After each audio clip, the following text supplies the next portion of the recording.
Hi കൂട്ടുകാരെ, കുറച്ച് ദിവസങ്ങളായില്ലേ നമ്മുടെ പൂച്ചയമ്മയും പൂച്ചമക്കളെയൊക്കെ കണ്ടിട്ട്.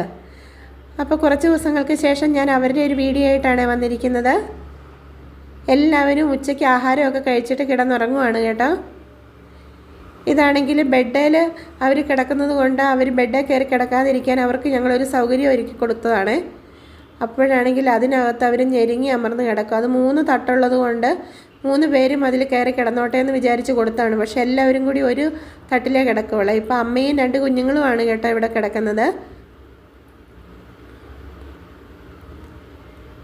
അമ്മ നല്ല ഉറക്കത്തിലാണ്. കുഞ്ഞുങ്ങൾ ഇടയ്ക്കിടയ്ക്ക് എഴുന്നേൽക്കുന്നുണ്ട്, കുരുത്തക്കേടൊക്കെ കാണിക്കുന്നുമുണ്ട്. ഒരാളാണെങ്കിൽ അവിടെ മാറി വേറെ ഒരു പെട്ടിയിൽ കിടക്കുന്നുണ്ട് കേട്ടോ. അത് ഞാൻ ഇച്ചിരി കഴിയുമ്പം കാണിച്ചു തരാവേ. അപ്പോൾ ഇവരിപ്പോൾ ഒരുവിധമൊക്കെ വളർന്നു കേട്ടോ. ഇവരിപ്പോൾ ഉണ്ടായിട്ട് 2-3 മാസമായി. ഈ മാസം 21-ാം തീയതി വരുമ്പോൾ ഇവരുണ്ടായിട്ട് 3 മാസം തികയും കേട്ടോ. ഇത് കണ്ടോ, അടുത്തയാൾ മാറിക്കിടക്കുന്നതാണേ. താഴെ ഒരു പെട്ടിയിൽ അവൾ മാറിക്കിടക്കുക. ഉറക്കത്തിൽ നിന്ന് എഴുന്നേറ്റു, തിരിഞ്ഞ് മറിഞ്ഞ് വലിഞ്ഞ് നീണ്ട് ഒക്കെ ഇതാ കിടക്കുന്നു. അവൾ അമ്മയെപ്പോലെ തന്നെയാണ് ഇരിക്കുന്നത്. കൊണ്ട് ഇവിടെ ഒരാൾ പാതി മയക്കത്തിലാണേ. കൃത്യം ഒന്ന് എഴുന്നേറ്റ് വായൊക്കെ ഒന്ന് പൊളിച്ച് ഒന്ന് നോക്കുന്നുണ്ട്. അതും പകുതി ഉറക്കത്തിലാണ്. അങ്ങനെ ഇപ്പോൾ ഇവർ മാത്രമേ ഉള്ളൂ കേട്ടോ. തുമ്പു ഇതിനിടയിൽ ചത്തുപോയിരുന്നു. അവന് ഒരു ദിവസം അവന് ഇവിടുന്ന് പോയി കഴിഞ്ഞിട്ട് പിന്നെ അവനെ കാണാതായപ്പോൾ ഞങ്ങൾ ഓർത്ത് ഇന്നാളത്തെ പോലെ അവൻ എവിടെയെങ്കിലും പോയതായിരിക്കും, തിരിച്ചു വരുമെന്നൊക്കെ വിചാരിച്ചു കേട്ടോ. അത് കഴിഞ്ഞപ്പം കുറച്ച് ദിവസം കഴിഞ്ഞപ്പോഴേക്കും അവന് അപ്പുറത്തുള്ള വീട്ടുകാരുടെ അവിടെ ചത്ത് കിടന്നിരുന്നു. അവനൊരു മറ്റൊരു പൂച്ചയുമായിട്ട് കടിപിടി കൂടിയിട്ട് ഒരു ടാങ്കിൻ്റെ ഇടയ്ക്ക് പെട്ടുപോയായിരുന്നു. അങ്ങനെ അതിൽ സ്റ്റക്കായി അവൻ ചത്തുപോയതാണ്. അത് വളരെ ഒരു വിഷമമായിപ്പോയി. അവനുണ്ടായിരുന്നപ്പം നല്ല രസമായിരുന്നു. അവനാണെങ്കിൽ എപ്പോഴും എൻ്റെ പുറകെ ഉണ്ടായിരുന്നു കേട്ടോ.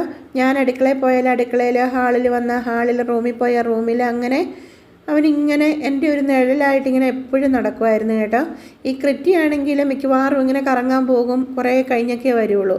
അപ്പോൾ ഇവനായിരുന്നു ഇവിടെ ഒരു കൂട്ടായിട്ടുണ്ടായിരുന്നത്. അതിനിടയ്ക്കാണ് അവൻ അന്നൊരിക്കൽ കാണാതെ പോയത്. പിന്നെ കുറേ മാസങ്ങൾക്ക് ശേഷം വന്നു, പിന്നെയും ഇവിടെ വന്നിട്ട് ഒരു കൊച്ചു കുഞ്ഞിൻ്റെ പോലെയായിരുന്നു കേട്ടോ. അങ്ങനെ ഇരിക്കെ വീണ്ടും അവനെ കാണാതെ പോയി. പിന്നെ കണ്ടു കിട്ടിയത് ഇങ്ങനെയാണ്. അപ്പോൾ ക്രിറ്റിക്കാണെങ്കിലും സങ്കടമാണ്. അവനെ കുഴിച്ചിട്ടെടുത്ത് പോയൊക്കെ അവൾ നോക്കിയൊക്കെ ഇരിക്കും ചിലപ്പോൾ. അത് കാണുമ്പോൾ നമുക്ക് സങ്കടം വരും, മനുഷ്യന്മാരെ പോലെ തന്നെ. ഇത് കണ്ടോ, ഉറക്കമൊക്കെ കഴിഞ്ഞ് എഴുന്നേറ്റ് വന്ന് വാതിൽ തുറന്നു കൊടുക്കാനും പറഞ്ഞ് പ്രതിഷേധമാണ്. സനമോളെ വിളിക്കോ വാതിൽ തുറന്നു കൊടുക്കാനും പറഞ്ഞിട്ട്.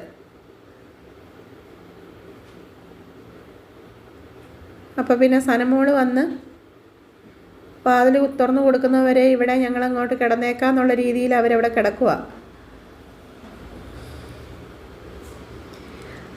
അപ്പോൾ ഞങ്ങളുടെ വീഡിയോസൊക്കെ നിങ്ങൾക്ക് ഇഷ്ടമാകുകയാണെങ്കിൽ ലൈക്ക് ചെയ്യാനും കമൻറ്റ് ചെയ്യാനും ഷെയർ ചെയ്യാനും ഒന്നും മറക്കരുത് കേട്ടോ. അതുപോലെ തന്നെ ഇനിയും സബ്സ്ക്രൈബ് ചെയ്യാത്തവരൊന്ന് സബ്സ്ക്രൈബ് കൂടി ചെയ്യണേ. ഇതാ വാതിൽ പതിയെ തുറന്നു കൊടുത്തിട്ടുണ്ട്. ഇനിയിപ്പോൾ ഇവർ തനിയെ തുറന്നു പോകാനായിട്ടാണ് കുറച്ചായിട്ട് തുറന്നിട്ട് കൊടുത്തേക്കുന്നത്. അപ്പോൾ ഇനിയിപ്പോൾ ക്രിറ്റി അത് തുറക്കും. കണ്ടോ, ക്രിറ്റി അത് തുറന്നു. ഇനി എല്ലാവരും കൂടി ഇറങ്ങിപ്പോവുകയാണ്. അപ്പോൾ ഇനിയിപ്പോൾ ഇവർ വരാന്തേക്കൂടെ ഓട്ടവും കളികളും ഒക്കെ ആയിരിക്കും. അപ്പോൾ ഇങ്ങനെയൊക്കെയാണ് കേട്ടോ ഇവരുടെ ഡെയിലി ലൈഫ് കടന്നു പോകുന്നത്. കുറേ നേരം അകത്ത് കിടന്നുറങ്ങും, കുറേ നേരം പുറത്ത് പോയി അവിടെ കിടന്ന് കളിക്കുകയും ഉറങ്ങുകയൊക്കെ ചെയ്യും. ഇങ്ങനെയൊക്കെയാണ് ഇവർ ഓരോ ദിവസങ്ങളിലും സമയം കളയുന്നത്. അപ്പോൾ മറ്റൊരു വീഡിയോയുമായി നമുക്ക് വീണ്ടും കാണാം. ബൈ.